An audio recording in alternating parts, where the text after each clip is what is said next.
Lo que nosotros decimos es, hay que sacarle la soga del cuello a los deudores. ¿De qué manera se les saca la soga del cuello? Dándoles plazo y dándoles tasa que les permita pagar.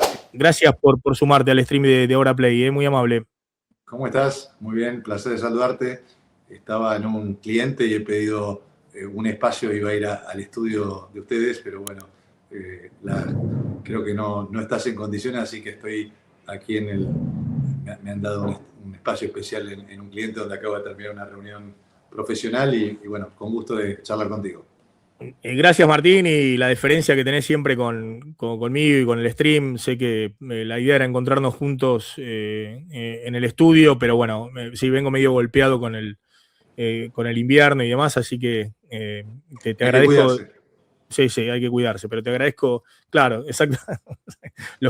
Los que no nos cuidamos tanto, digamos, con el deporte o con otras cosas de salud como haces vos, ¿viste?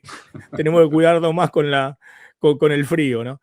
Pero te agradezco, Martín, realmente que te sumes acá al stream de Hora Play. Bueno, muchos temas para hablar con vos. Después vamos a hablar un poquito de la carta orgánica del Banco Central, pero quiero ir a los bifes, porque yo vengo mencionando que vos hiciste una propuesta y quiero que la expliques para, de alguna manera, facilitar, vía mecanismos de mercado, la refinanciación de la cartera morosa de los bancos y acelerar un proceso que parece muy trabado y que hoy significa un peso grande, ¿no? No solamente para los deudores, sino también para los bancos y para la macro, para la economía en general. Porque el gobierno se ha empantanado con esto, dice que es un problema de privados, bueno, desconoce que hubo un problema sistémico el año pasado con la corrida cambiaria, con el apretón monetario, la disparada de las tasas de interés. Desconoce también que su programa económico funcionó en el 2024 y salió de la recesión con el crédito. Digamos que el propio gobierno también indujo con tasas reales negativas, pero quisiera que vos lo cuentes y lo pongas en perspectiva porque has hecho un documento sobre esto y me pareció muy interesante que lo explicaras. Sí, como vos decís, hay que ir a los bifes hoy de la economía del día a día y hay dos temas que hoy no se está dando respuesta y nos parece que aquellos que tenemos, que somos hacedores de políticas públicas, no solo tenemos que plantear el problema, sino tenemos que plantear soluciones, por supuesto para la discusión, por eso lo hemos puesto con nuestro equipo en público para que si alguien tiene alguna propuesta superadora lo haga. De lo que se trata cuando hay un problema de este tipo, que como vos decís, tiene su origen en la política monetaria. Aquí nadie se puede hacer el distraído de lo que ocurrió el año pasado.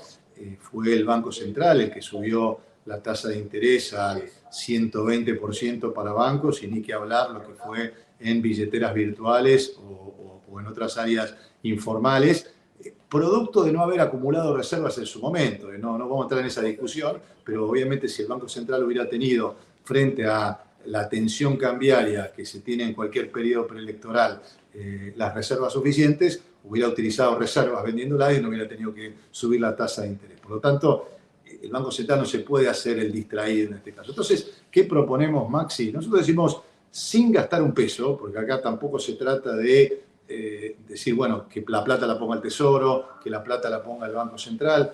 Como vos sabés, el Banco Central tiene un instrumento que es la parte normativa y la superintendencia de bancos. Muchas veces se ignora en términos de qué instrumentos tiene el Banco Central para brindar estabilidad financiera. Lo que nosotros decimos es, hay que sacarle la soga del cuello a los deudores. ¿De qué manera se le saca la soga del cuello? Dándoles plazo y dándoles tasa que les permita pagar. Entonces, lo que nosotros decimos, y lo hemos escrito en una norma que yo la he publicado en X, que es un poco técnica, pero el concepto central, Maxi, es aquel que está renegociando su deuda, una familia que dice, mire, yo gano, vamos a poner un ejemplo, 1 millón de pesos, y ustedes me estén pidiendo, o la carga de intereses y el interés compuesto me ha dado que estoy con una cuota mensual de 400.000 pesos. Imposible de pagar.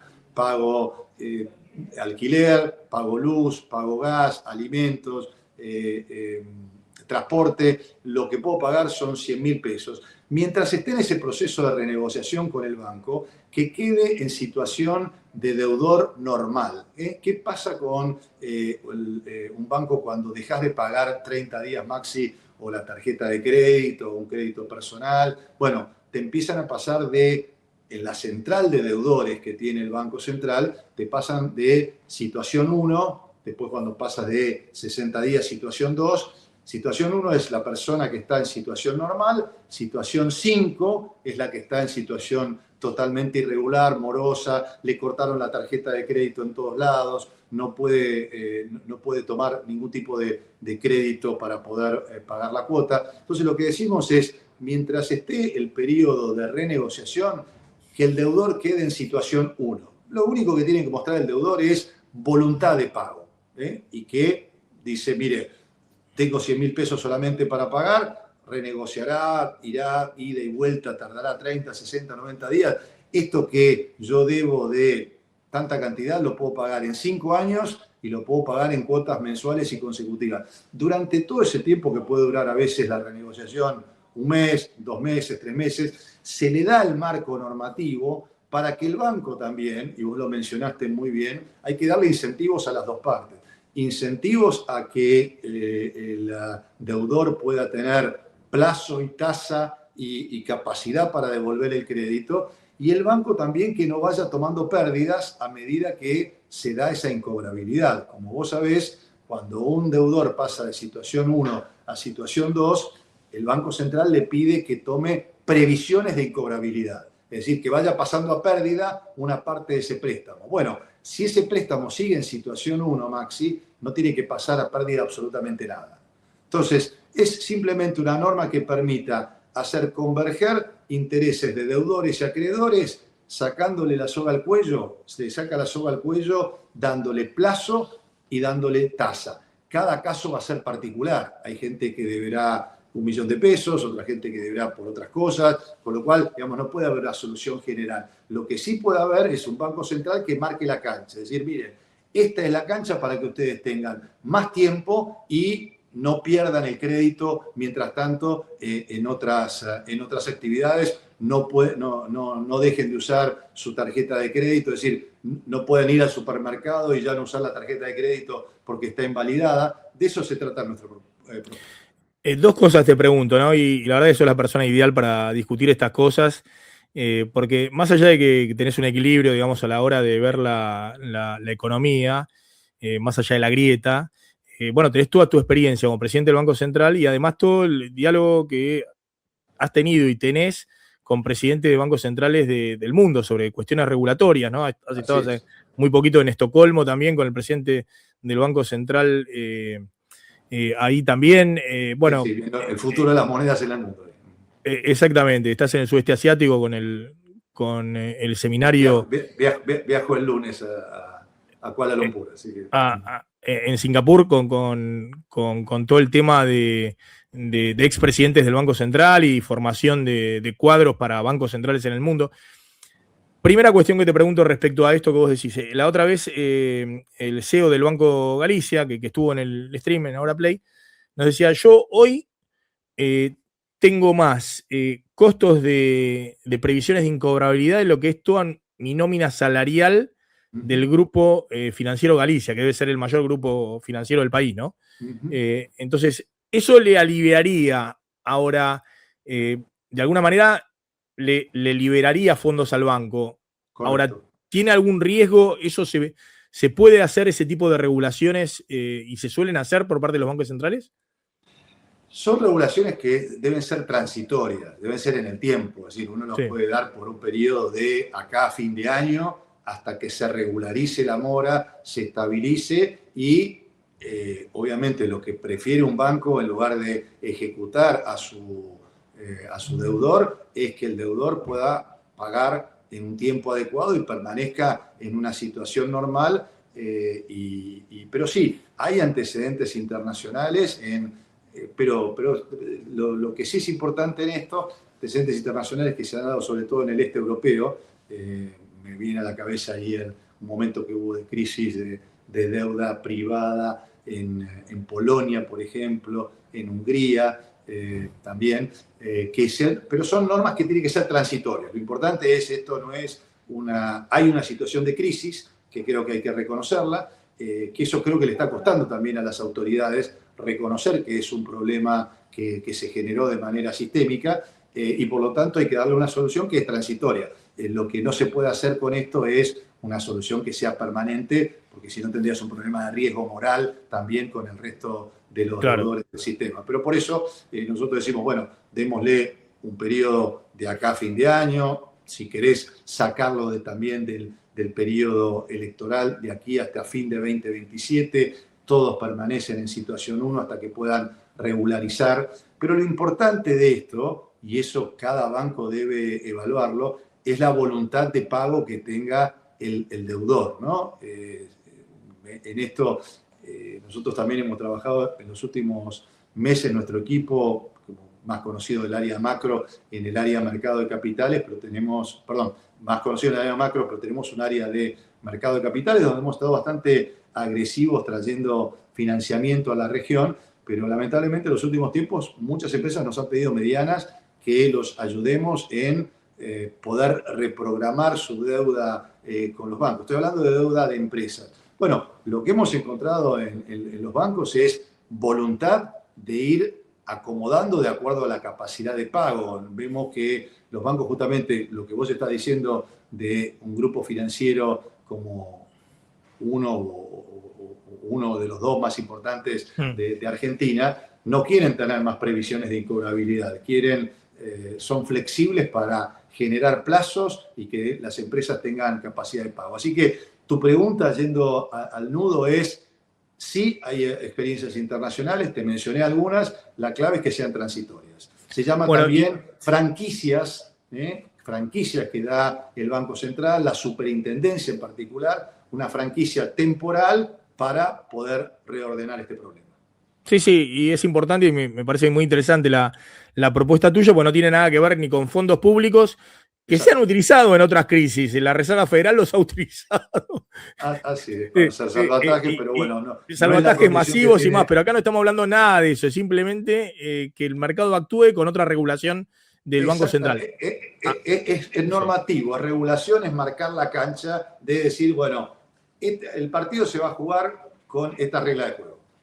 Bueno, la otra cosa que te consulto tiene que ver con, vos sabés que algunos bancos dicen, mirá, nosotros la renegociación la hacemos, pero no la publicitamos por esto, porque tenemos para los nuevos préstamos tasa TNA 70%, es la tasa promedio hoy que marca el Banco Central de Mercado, y por ahí hacemos refinanciaciones, no sé, 35, 40% de TNA, pero no podemos publicitarlo porque si lo publicitamos es un riesgo moral con el que estamos ofreciéndole.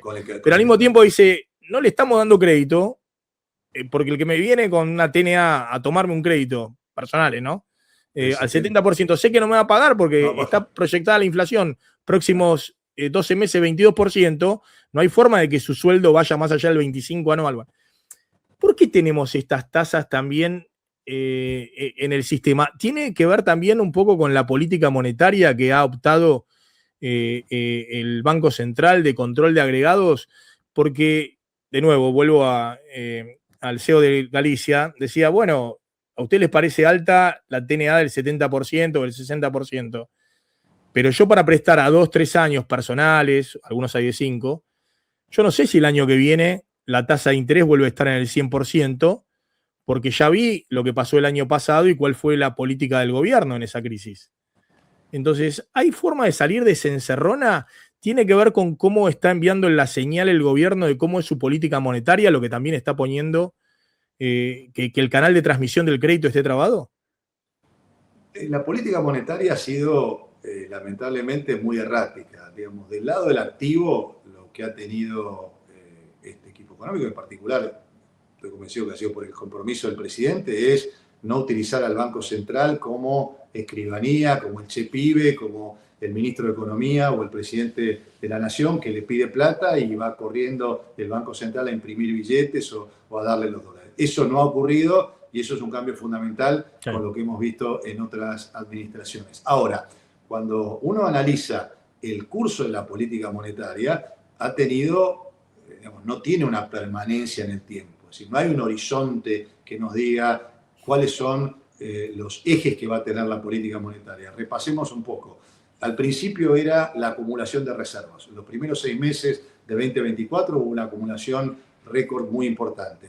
Como había brecha cambiaria, en julio, una conferencia de prensa, ministro de Economía, presidente del Banco Central, vamos a la emisión cero. Es decir, todo lo que haya de compra de divisas se va a volcar. Como hay emisión monetaria, como vos sabés, cuando el Banco Central compra dólares, está emitiendo pesos, entonces querían retirar esos pesos.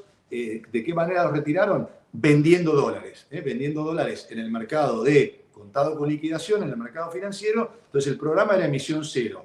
Lo que se compraba de dólares se volvía a vender en el mercado de contado con liquidación para cerrar la brecha. Segunda etapa de la política monetaria. Luego se fue a una política monetaria en donde, junto con el acuerdo con el Fondo Monetario Internacional, pasaste de emisión cero, se habló de que la base monetaria ampliada iba a quedar congelada en 47 billones de pesos. Base monetaria ampliada, como sabemos, son billetes y monedas en circulación, más, bueno, en ese caso, y todos los pasivos monetarios que tenía el Banco Central. Entonces, la idea era congelar base monetaria. Después, cuando se fue el acuerdo con el fondo, dijeron, no, en realidad base monetaria no, vamos a mirar a otro agregado que es M2 privado. M2 privado es billetes y monedas en circulación más depósitos a la vista. No quiero ser, digamos, te podrías enumerar ahora, como las tasas de interés se fueron a las nubes, a partir de principios de año se estableció lo que se llama un corredor de tasas. Un corredor de tasas en donde el Banco Central toma dinero de los bancos, toma liquidez de los bancos todas las noches en operaciones overnight, en operaciones de pase, al 20%, y eventualmente, si un banco necesita, le presta el 25%. Entonces generó un corredor de 20-25% donde está tomando plata y ofreciendo plata. Con lo cual, aunque eso no está oficializado eso como tasa de referencia. No porque está la tasa no está la firma. pero entonces uno tiene que preguntar al Banco Central, ¿qué está controlando? ¿Agregados monetarios? ¿Qué está controlando? ¿M2 privado? ¿Qué está usando? ¿La tasa de interés como mecanismo de transmisión?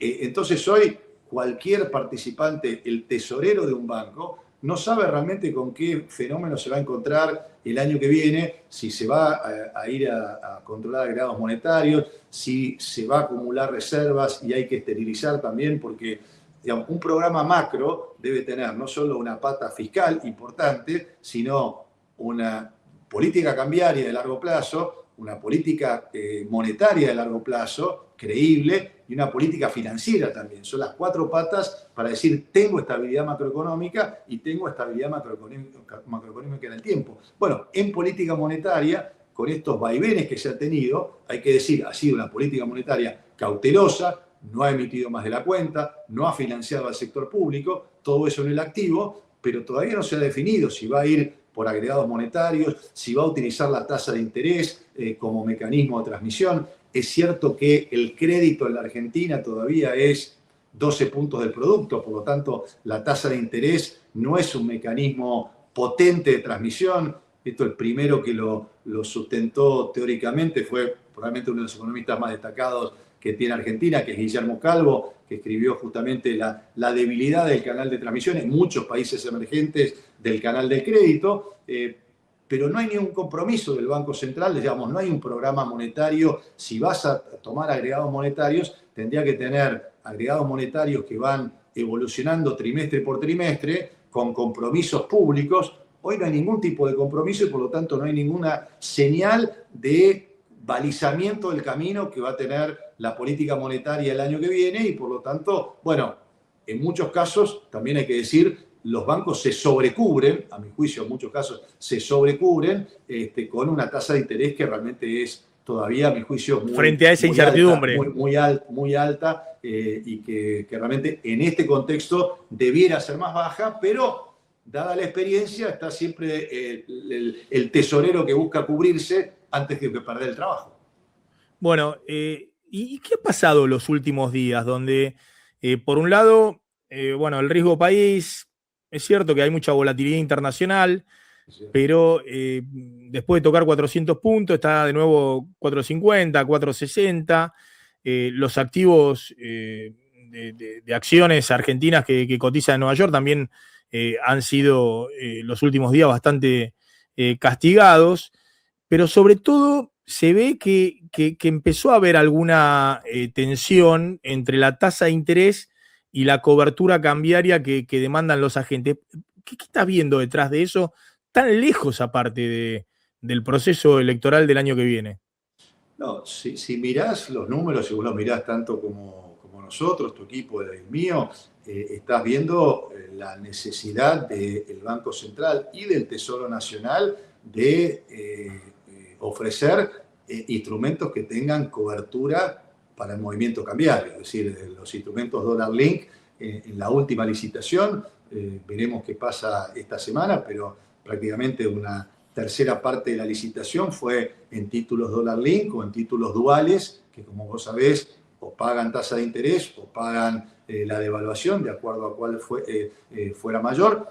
Y el Banco Central todos los días está comprando y vendiendo títulos Dollar Link de tal manera de poder saciar la demanda que haya de cobertura y poder seguir comprando dólares en el mercado cambiario, porque uno de los mensajes que también tiene el programa financiero es: necesita seguir acumulando reservas.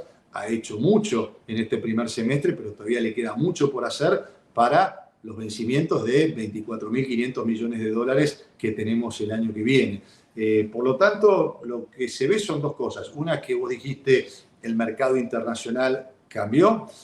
Hoy hay un sesgo que yo no creo que vaya a ocurrir, pero de todas maneras hay un sesgo. El mercado ha subido la tasa de interés, la tasa del bono, tanto del bono de 10 años como del bono de 30 años de los Estados Unidos. Eso lo que genera es retracción de fondos hacia de salida de fondos de países emergentes y búsqueda de refugio en distintos activos más seguros, y esto entonces ha generado tensión en términos de salida de capitales. También tenés, Maxi, el fenómeno de formación de activos externos que no cede. Firme. Digamos, uno podría preguntarse también no estamos en un periodo preelectoral y hay, digamos, 2.500 millones de dólares contante y sonante que va goteando todos los meses, ¿no? Y eso, por más que tengamos un fenomenal superávit comercial, a eso le tenés que sumar el fenómeno de dividendos también, que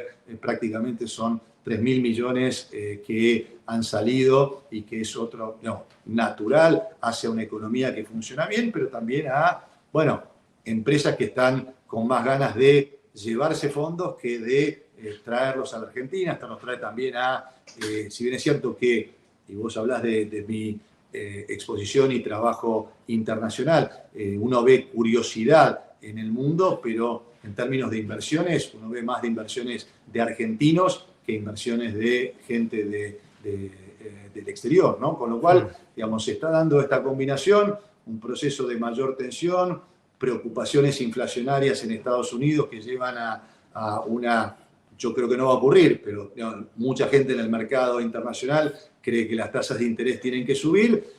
Una Argentina también que se ha quedado, vos lo decías en tu introducción, sin nuevas iniciativas de política económica. Está claro que lo que ya me vas a preguntar sobre el tema de la Carta Orgánica es un tema institucional muy importante, pero no va a cambiar la realidad de lo que está ocurriendo con el consumo, de lo que está ocurriendo con la inversión.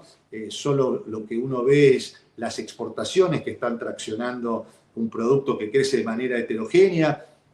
Los bonos también, Maxi, ya han tenido un rendimiento creciente, digamos, desde que este gobierno inició, se ha cuadruplicado prácticamente, no hay mucho más valor allí por generar.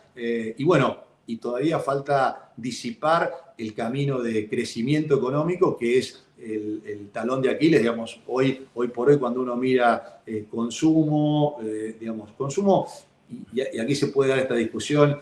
Es cierto que está en un pico el consumo, pero ahí hay que hacer nosotros economistas un doble clic. ¿Qué consumo está creciendo? Está creciendo el consumo de servicios públicos, de bienes importados, de viajes al exterior. No está creciendo el consumo de alimentos. Entonces, mientras no haya Sí, o de incentivos que durables, muestren, o consumo masivo en general. exactamente, que muestren una nueva etapa y que muestren también, Maxi, que el equilibrio presupuestario es condición necesaria, pero no suficiente. Si nos quedamos con esto solo, hay 3 sectores a los que le va bien, que son en donde hay que invertir, que es el agro, la minería y la energía, y el resto que tiene serios problemas de su estructura para poder vivir del mercado interno, poder exportar, tener costos que sean competitivos. Martín, la otra pregunta que te hago, se lo ve al gobierno muy cuidadoso.